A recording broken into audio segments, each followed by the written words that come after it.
сприянням команди Національної гвардії України на базі військової частини 3014 організовано та введено в експлуатацію імунологічну лабораторію для проведення імуноферментного аналізу з метою виявлення захворювання на COVID-19.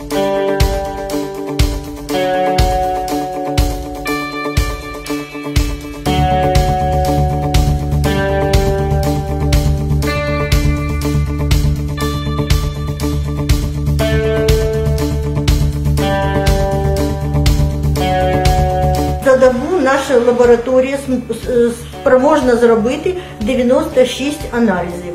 Імуноферментний аналіз на COVID-19 допомагає виявляти хворих на COVID. Це виявлення антитіл групи М. Це говорить про те, що больний хворий на COVID чи являється носієм інфекції.